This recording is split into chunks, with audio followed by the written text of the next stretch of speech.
ආධුනිකයෙකු ලෙස නර්තනයට පිවිසී වෙස් නර්තන ශිල්පියෙකු ලෙස අභිෂේක ලබා ඔවුන්ගේ හැකියාවන් ඉරියව් අංග චලන ගාම්භීරත්වය ශක්තිය කෙතරම් අපූර්වද යන්න පෙන්눔 කිරීමටයි මේ සූදානම් වෙමින් පවතින්නේ. සිංහලයන්ගේ ප්‍රතිභාව මෙයයි. ගැටබෙරේ තාලයට නටන ඔවුන් සතු වටිනාම වස්තුව වෙස් ඇඳුම. උඩරට නර්තන සම්ප්‍රදායේ ගෞරවය හා සංකේතය වෙස් නර්තනයට අයත් මේ වෙස් නර්තන ඇඳුමයි. පෙරහැරේ හදවත වෙස් නර්තනය හදවත තමයි වැදගත්ම අංගය. පෙරහැරට ආශිර්වාද පිරවෙමින් මේ අපේ උරුමයේ උච්චතම නර්තන පූජාවක් ලෙස අගය කරමු.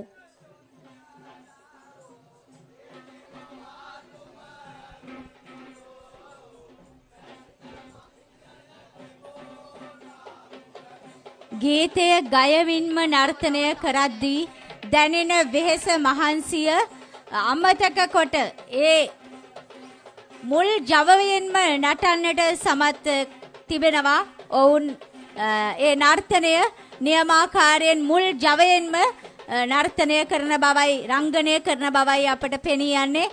ඇත්තට මේ පෞරුෂය අභිමානනීයයි. දරුවනේ ඔබට තවත් ශක්තිය ධෛර්යය ලැබේවා කියලා ප්‍රාර්ථනා කරනවා. මේ බෙහෙරි වාදනය උපරිමයෙන් දක්වන්නේ මේ ඒ පෞරුෂය විදහා දක්වන්නට අවශ්‍ය ජවය සපයා දෙන්නටයි. ඒ නර්තන විලාසය සැබවින්ම රමණීයයි.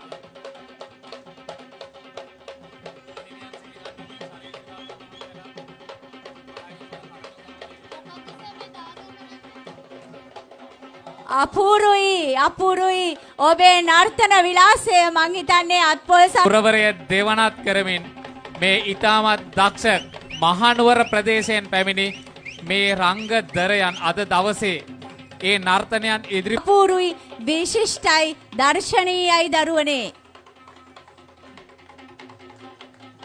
ජටාව පායෙන්පත් වෙස්තට්ටුව තෝඩු ජටාපටිය කරපටිය බන්දිවලලු දෙවුරමාල අවුල් හැර කයිමත්ත බොබුලු පටිය කහඟ ඒ වගේම ඉන හැඩය පොට ඔල් උඩ ඇතුළු සිලම්බු ඇතුළු ඒ සියලුම අංග සම්පූර්ණ වෙස් ඇඳුමෙන් සැරසිලා අද මේ ශිල්පීන් මේ රඟ දක්වන්නේ.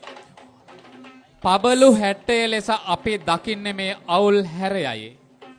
සර්වාභරණයෙන් විභූෂිතව ඔබ දක්වන ලද විශ්ම කර්ම නර්තනාංගයට අපගේ උපහාරය උත්තමාචාර්ය වගේම ඔබට ලැබේවා සියලු දෙවියන්ගේ ශක්තිය ධෛර්ය ආශිර්වාදය කියා ප්‍රාර්ථනා කරනවා. දැන් එළවෙන්නේ අපේ පෙරහැරේ උත්කෘෂ්ඨම අංගයයි.